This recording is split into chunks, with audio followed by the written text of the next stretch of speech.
Peugeot has given the Boxer, its biggest van, a fighting chance in the large panel van sector due to a strong, sensible design that will appeal to careful operators. On paper, this improved third-generation version certainly looks to be a van that can, for no direct rival can significantly better either its payload or its load-carrying capacity, and few can equal its low costs of operation. Equipment levels are also superior to those of many obvious rivals. In other words, it aims to score in the areas that really matter to business users.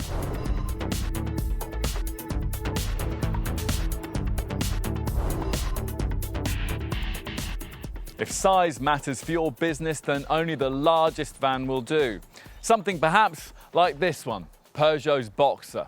This third-generation model dates back to 2006, but was substantially updated in mid-2014 to create this facelifted version that we're going to look at here.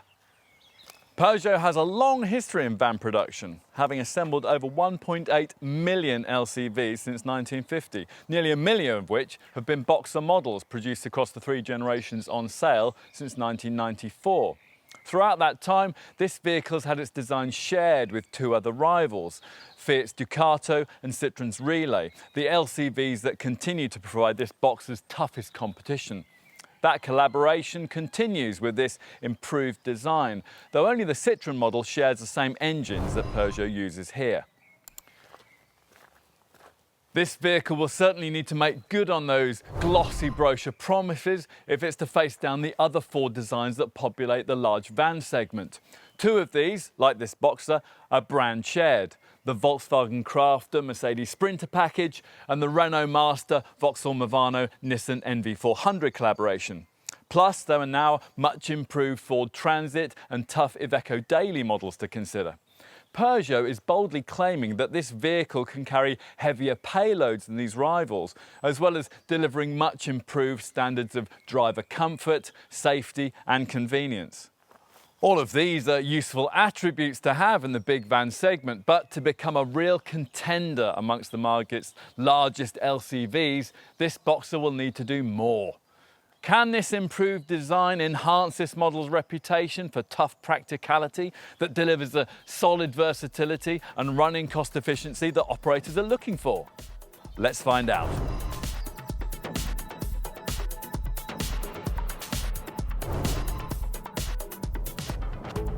On the move, there's the kind of high, commanding driving position that you'd expect from a large van of this class.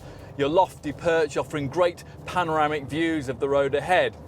As for motive power, well, Boxer buyers get the same three 2.2 litre HDI diesel engines that PSA group partner Citroen offers in its rival Relay model, these developing either 110, 130 or 150 bhp, and all featuring a revised injection system for greater efficiency.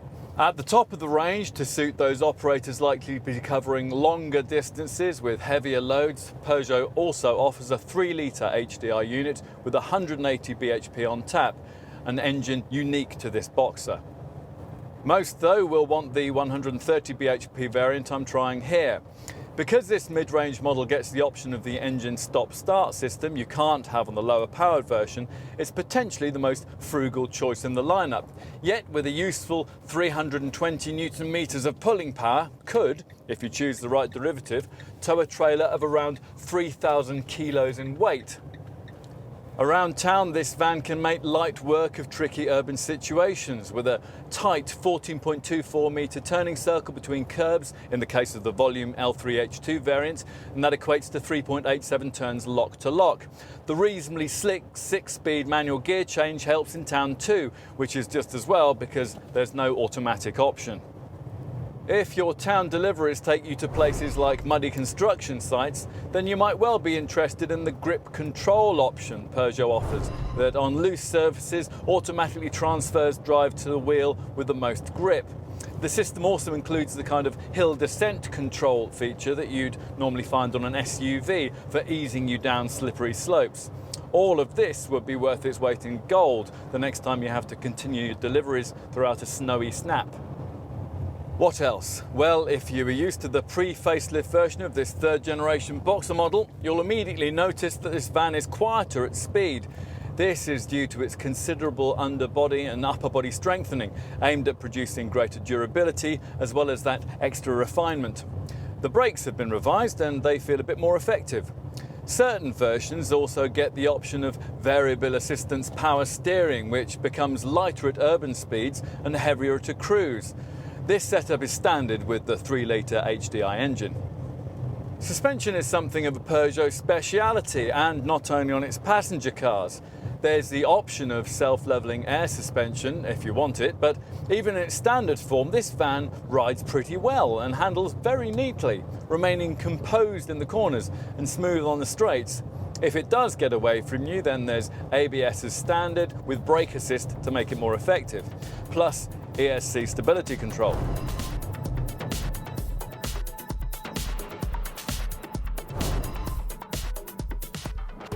The days when panel vans were nondescript clones of one another are thankfully behind us, and the Boxer's stubby frontage is certainly distinctive. The headlights and the front grille have been restyled in this improved model to create what the brand hopes is an expressive, feline and technological look inspired by the current range of Peugeot cars. The stylised headlamps include daytime running lights and can be ordered with optional LED strips for extra overtaking presence. Further down sits a wide grille surrounded by a metallic grey finisher. Otherwise, things are much as before with this improved third-generation model. The prominent three-piece bumper thoughtfully incorporates a couple of steps so that the driver can easily climb up and clean the windscreen. And those sleek headlamps are positioned high up out of harm's way, although the same can't be said for the indicators built into the large door mirrors. Moving rearwards, there's a heavy swage line that extends down both flanks above deep rubbing strips that protect the sides from minor damage. And at the back, the beefy rear bumper doubles as a step, and chunky rubber buffers on each side of the rear door protect against day-to-day bumps and scrapes.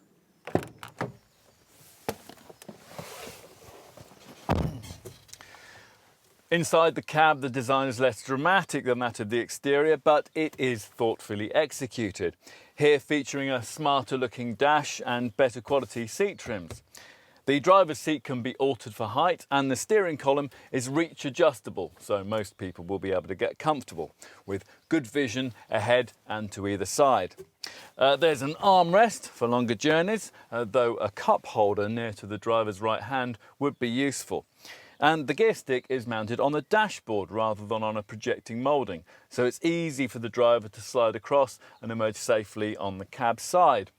If you're getting in and out normally, however, using the driver's door, then you could find your trousers being snagged by the location of this handbrake lever. A fresh addition for this improved Mark III model Boxer is a 5-inch dash-mounted touchscreen infotainment display, which makes the vehicle feel more modern inside, as comes as standard, provided you avoid entry-level trim. As well as the usual stereo and Bluetooth elements, this handles features like audio streaming, text-to-speak messaging and satellite navigation. It's also the display via which you view the optional rear parking camera, the functionality of which includes what is possibly my favourite feature on this vehicle. Most rear parking camera displays come on only when you select reverse. This one does that, of course, but providing the keys are in the ignition, it also comes on whenever you open the rear doors. This means that without leaving the cab, you can see exactly what's being loaded or unloaded. It's a great and very unique security feature, and if I were an owner-operator, it's one of the things that would really sell me this van. Indeed, it's cleverness like this that makes you tend to overlook the fact that build quality isn't quite as solid as some pricier rivals. Still, everything feels built to last, with plenty of thought given to day-to-day usability. There are 13 different storage spaces around the cab, including a glove box, a lockable lidded bin in the middle of the fascia, spacious enough to swallow a laptop, 2 shelves on the passenger side of the dashboard, one above the other, plus further shelving both beneath and to the right of the steering wheel.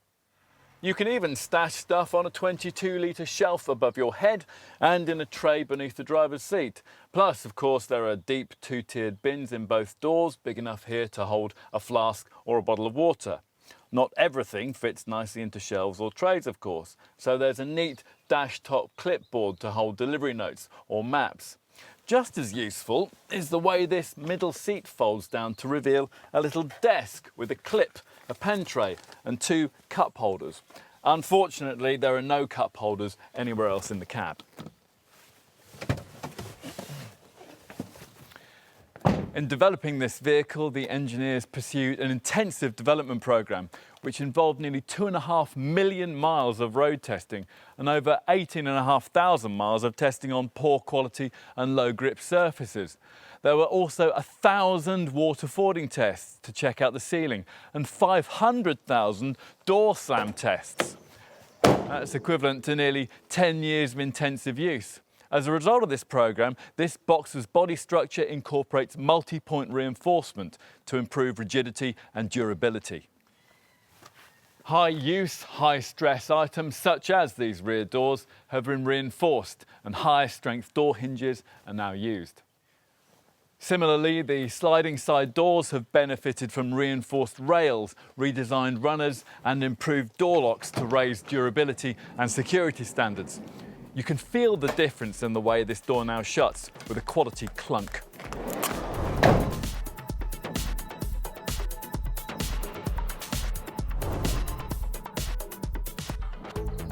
List prices for the panel van range suggest that you'll be typically paying somewhere in the £25,000 to £35,000 bracket, including VAT.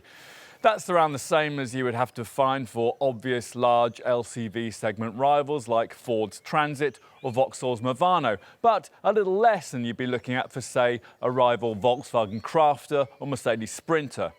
You'd expect this model's design stablemate, Citroën's Relay, to be priced very comparably, which it is. There are 2 main Boxer body styles from which to choose. If you're likely to be carrying passengers as well as packages, then you'll want to consider the window van option. Most, though, will need something from the conventional panel van range that we're concentrating on here. Panel van people get plenty of options too. 4 lengths, 3 wheelbases and 3 roof heights, if you're counting. And these allow a range of load volumes that extend from 8 cubic metres up to a truly sizable 17 cubic metres. The Boxer can manage some seriously hefty cargoes as well, with gross vehicle weights extending up to 4 tonnes. Key model derivatives include a chassis cab range, a chassis crew cab lineup and a back-to-back cab derivative. This Peugeot is also a popular base for motorhome conversions. As for standard equipment, well, all panel van models get daytime running lights, a DAB digital radio with steering wheel mounted controls and Bluetooth phone connectivity with a USB socket. You can also expect to find remote control locking with deadlocks, electric windows and power heated mirrors, plus a speed limiter to help safeguard your licence in urban areas, and more practically, a dual passenger seat, a near side sliding side loading door and a full steel bulkhead. It's also good to see that a proper full-size spare wheel is provided, with the jack and related items stowed in a plastic box beneath the passenger seat. If you can, it's worth finding that little extra for the plusher professional trim level, which is what we're trying here.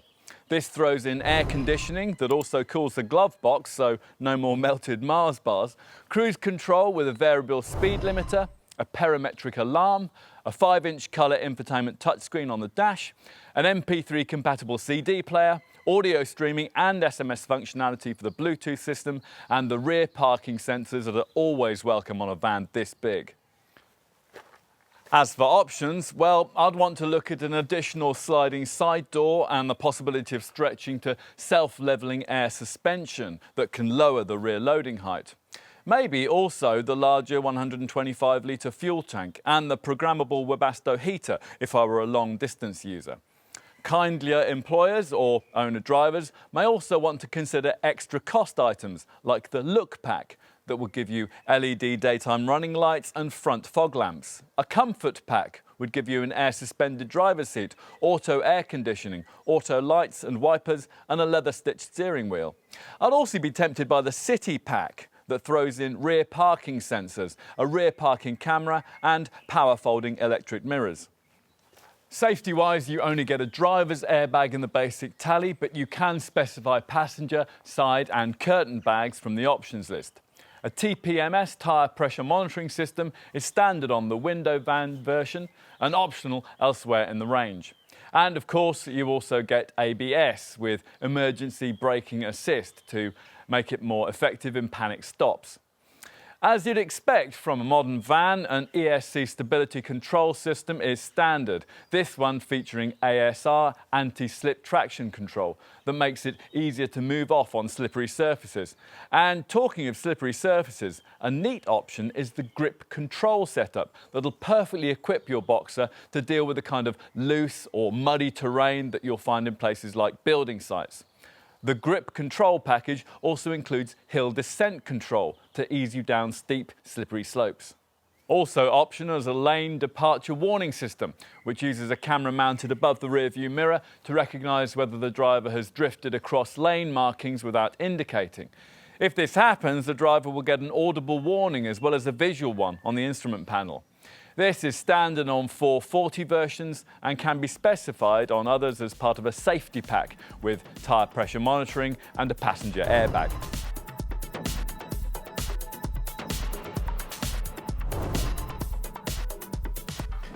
A great deal of emphasis has been placed on rendering this Boxer as user-friendly as possible, which is why Peugeot offers a choice of 4 lengths, 3 wheelbases and 3 roof heights. That gives buyers a choice between 8 body combinations. Time then to take a look at the business end, accessible by these twin side-hinged rear doors. Here, the standard 96-degree opening can be extended to 180 degrees, and an optional modification is available to allow 270 degrees of opening, as in the model I'm trying here. Looking further down, you might note the usefully low loading sill height. It's 535 millimetres here, but if I'd specified the self-levelling rear pneumatic suspension, I'd have the option of pressing a button and lowering it further by between 60 and 70 millimetres, depending on the wheelbase of the model in question. Moving inside, let's start with the headline stat that most operators tend to look for first: load volume. Notebooks at the ready? Right, here we go. At the bottom of the range, the smallest short wheelbase standard roof L1H1 model will get you 8 cubic metres. That'll increase to 10 cubic metres if you up the wheelbase to medium level and get an L2H1 derivative, or 11.5 cubic metres if you also up the roof height to high spec with an L2H2 derivative. Here I've gone a bit further still and chosen a long wheelbase Boxer with that same roof height, the L3H2 variant, that delivers a useful 13 cubic metres of volume. From here, if that's still not big enough, you can get either an extra high roof in the L3H3 model or an extra long wheelbase in the L4H2 variant. Either way, you'll have 15 cubic metres of cargo space to play with inside. At the top of the range, the L4H3 variant that has both the extra high roof and the extra long wheelbase would get you a massive 17 cubic metres. Perhaps though you're more interested in the length of loads that you'll be able to carry. Well, pretty much everything you can think of will probably fit. Load lengths vary from 2,670 millimetres in the smallest L1H1 variant I mentioned to a huge 4,070 millimetres in that L4H3 range topper. This L3H2 mid-range variant will probably be enough for most operators, offering as it does 3,705 millimetres. Loading height will of course be important too. As I mentioned, there are 3 roof sizes. The standard roof gives you 1,662 millimetres of internal roof height, the high roof upping that figure to 1,932 millimetres, and the extra high roof increasing the figure still further to 2,172 millimetres. The interior loading width, of course, is the one thing that doesn't change. Across the range, it's 1,870 millimetres from sidewall to sidewall, or 1,422 millimetres between the wheel arches. That's one of the widest load bays in this class of van, and it means that there'll be enough space for an 8x4 sheet to be loaded flat on the floor. On to vehicle weight. Something is important to get right, as it'll determine how bulky the stuff that you'll be able to carry can be. There are 5 GVW gross vehicle weights you can choose, designated by the first and the last of the three figures in the full model name. So this 335 L3H2 variant has a gross vehicle weight of 3,500 kilos. If you don't need that much, there's a lesser 330 derivative with a 3,000 kilo GVW, or a 333 version with a 3,300 kilo GVW. These three options together make up the light range in the Boxer lineup. If though you need a heftier carriage capacity, then you can opt for the heavy range 435 and 440 derivatives, weighing up to 4 tonnes. Bear in mind here that if you need a Boxer with a gross vehicle weight of more than 3.4 tonnes and therefore opt for the top 440 derivative, you'll need to be able to drive with a tachograph. With all of that sorted, we can talk payload, an area where Peugeot reckons this model has a key advantage. Even the least capable Boxer model, the smallest 330 L1H1 derivative, can manage 1,155 kilos of weight, whilst the most capable, the 440 L4H2 variant, can deal with an impressive 1,885 kilos. This 335 L3H2 model has a gross payload of 1,525 kilos, nearly 400 kilos more than some directly comparable competitors. What else? Well, if you want to get your loads in from the side, you'll be pleased to find that the sliding side door aperture is decently wide, or at least it is from the L2 body length upwards. You're talking 1,255 millimetres. So yes, a Euro pallet will easily go in. Modifications to this door include redesigned runners to make it easier to use. The height of the aperture will of course depend on the roof height you select. With this high roof derivative, the figure is a very reasonable 1,755 millimetres. 8 floor-mounted load tie-down points are fitted to this vehicle's load bay, plus 2 at the base of the standard full-height steel bulkhead that you'd be glad of if you forget to use them and everything slides forward. You can also add 5 more tie-down points positioned at waist height, 3 on the offside and 2 on the near side. A shelf above the cab, accessible from the cargo area, looks like a good place to store load restraint straps. And to look after the load bay, there are protective panels up to half height to guard against interior scrapes and dents. But these still leave the wheel boxes exposed, so there's no real substitute for proper ply lining treatment.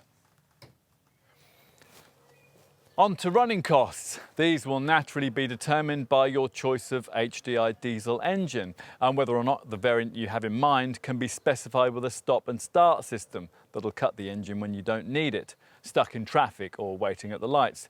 If it can't, then your combined cycle return in this vehicle will vary between 30.4 and 41.5 miles per gallon, depending on derivative, and if you keep a close eye on the dashboard gear shift indicator as you drive. And your CO2 reading will vary between 180 and 199 grams per kilometre, again, depending on the derivative. If you're looking at the 2.2 litre HDI L3 130 bhp variant I'm trying here, you'll be able to pay your dealer another couple of £100 to get your Boxer with that stop-start system and improve your fuel economy and CO2 figures by about 5%. This particular vehicle manages 39.2 miles per gallon on the combined cycle and 189 grams per kilometre of CO2, which is a pretty impressive showing for a large van with a gross vehicle weight of 3,300 kilos. Keeping maintenance costs down will be a major priority for potential owners, so they'll approve of 3-piece bumpers that mean you only have to repair the part that's actually damaged. Similarly, the 15-inch tyres that are fitted were chosen specifically because they're a common and cost-effective size, so that if your Boxer gets a puncture, it won't be off the road for ages waiting for the right tyres to be sourced. Plus, the larger brakes reduce wear. The longer service intervals that this improved model gets are set quite generously at up to 2 years or 30,000 miles, depending on operation. And you get a flexible warranty that's either 2 years with unlimited mileage or 3 years with up to 100,000 miles. A useful fact to know is that the engine's timing chain won't ever need to be replaced. Breakdown assistance is provided for the first year of ownership, and there's a 2-year paint warranty and 5 years of anti-perforation warranty. Insurance groupings are class-leadingly affordable. The most affordable grouping is 7E, and the 335 L2H3 HDI 130 variant I have here is rated at Group 9E. What else? Well, the environmentally aware will also want to note that all of the available engines will run on fuel containing up to 30% biodiesel without needing modification. Finally, there's the peace of mind of knowing that your Boxer will be looked after by Peugeot's expert network of specialist LCV dealers. Here you get within-the-hour diagnostics, a maximum 48-hour lead time for service and repair, plus a van-for-van courtesy vehicle should you want it while yours is off the road.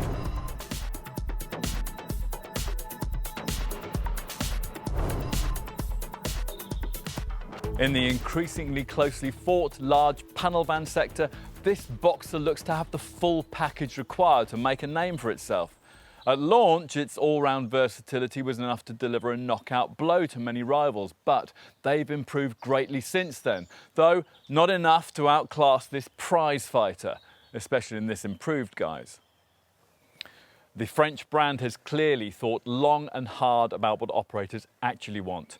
The longer service intervals are welcome, as are the more efficient running cost returns and the greater cab refinement. Plus, this Boxer's smart infotainment screen and its optional grip control system are genuine points of differentiation in this segment. It's the addition of extra equipment features like these that give this Peugeot an important advantage over key rivals from Ford, Vauxhall, Renault, Mercedes and Volkswagen in this segment. Of course, there are also this model's Citroën and Fiat design stablemates to consider. And your choice between these three will probably come down to a close points decision, aided in this van's case by Peugeot's vast dealer network and by its wider selection of model options. It'll probably come down to trying one, sticking this Boxer in the ring and working it hard.